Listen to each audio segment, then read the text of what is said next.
ഇന്നലത്തെ ന്യൂസ് കണ്ടപ്പോഴേ ഒരു സമാധാനമായി. പിന്നെ ഞാൻ നിങ്ങളോട് പറയാൻ വിട്ട ഒരു കാര്യമുണ്ട് കേട്ടോ.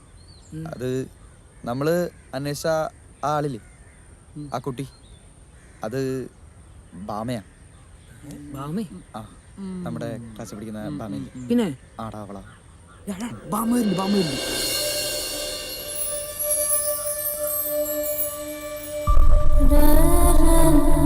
ഇങ്ങോട്ടാണല്ലോ നോക്കണേ.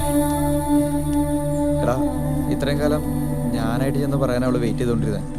ഇന്നെങ്കിലും എനിക്ക് പറയണോളിയാ.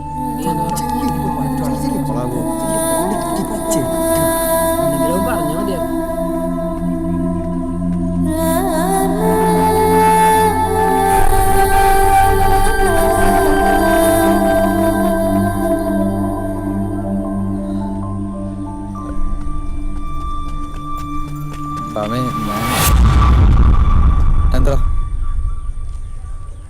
എന്താന്ന് നമ്മുടെ ടീച്ചറെ കൊന്നവന്റെ അവന് ജാമ്യ ഹർജി കോടതി പരിഗണിക്കുന്നുണ്ട്.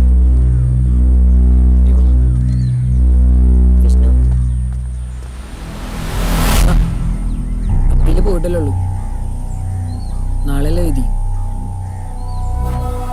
നീ വെറുതെ ടെൻഷൻ അടിക്കണ്ട. പിന്നെ വേറെ കാര്യമുണ്ട്, ഏത് കോടതിയിൽ പോയാലും അവന് തൂക്കുകാര് തന്നെ, അതിലൊരു സംശയം വേണ്ട. നീ എന്തായാലും അവളോട് ഇങ്ങനെ പറയണ്ടായിരുന്നു, ഇതൊക്കെ പ്രതീക്ഷിച്ചിട്ടുണ്ടാവും. എനിക്ക് ആ സമയത്ത് ആകെ ടെൻഷനായി പോയി. എന്താ പറയേണ്ടതെന്നൊന്നും തോന്നിയില്ല. ഒരു ടെൻഷനും വേണ്ട, എല്ലാവരും മാക്സിമം പോസിറ്റീവായിട്ടിരിക്കും. നാളെ കഴിഞ്ഞാൽ ഫൈനൽ എക്സാം അല്ലേ, ഞാൻ ഏതായാലും പഠിക്കാൻ പോവാം. എടാ, ഞാനത് പറയണേ, നിങ്ങളിനി മര്യാദയ്ക്ക് പഠിക്കാൻ നോക്ക്. ടീച്ചർക്ക് അതൊക്കെ ഒരു സന്തോഷമായിരിക്കണം, പഠിച്ചു നിന്നിട്ട് പാസ്സാവും. ബാക്കിയുള്ള കേസല്ലേ നമുക്ക് നോക്കണം. ഞാനുണ്ടാ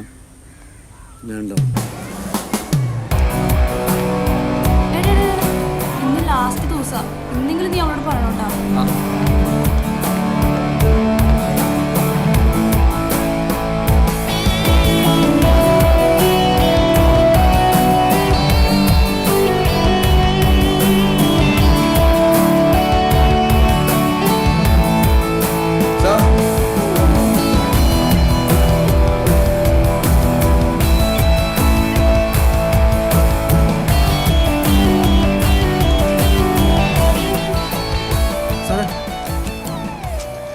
ഇതൊന്ന് സോർട്ട് ചെയ്തു.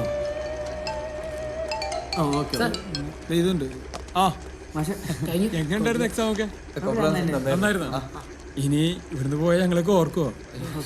എവിടെ ഓർക്കാൻ? ഞങ്ങൾ പലതരം ആൾക്കാരെ പഠിപ്പിച്ചിട്ടുണ്ട് അല്ലേ മാഷെ? പക്ഷെ നിങ്ങളാണ് ശരിക്കും ഞങ്ങളെ പഠിപ്പിച്ചത്. അപ്പോൾ ഓൾ ദി ബെസ്റ്റ് എല്ലാവരും.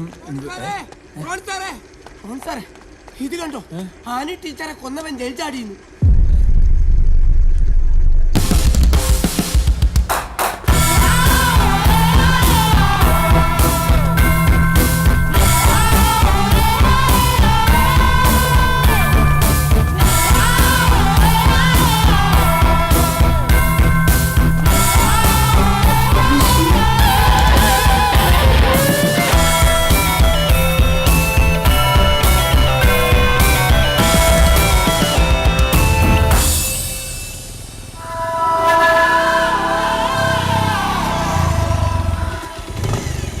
പോലീസിന് കോടതി കത്തിക്കൽ കഴിഞ്ഞാ ഇത് നമ്മുടെ കൂടാ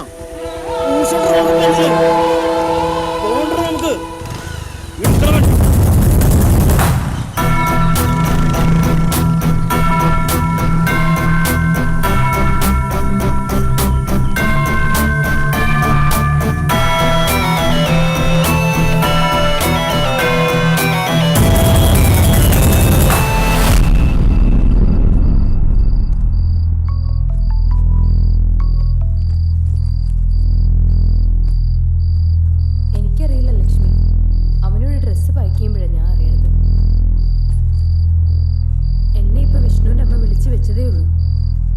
അവരെല്ലാവരും ഉണ്ടെന്നാ പറഞ്ഞത്.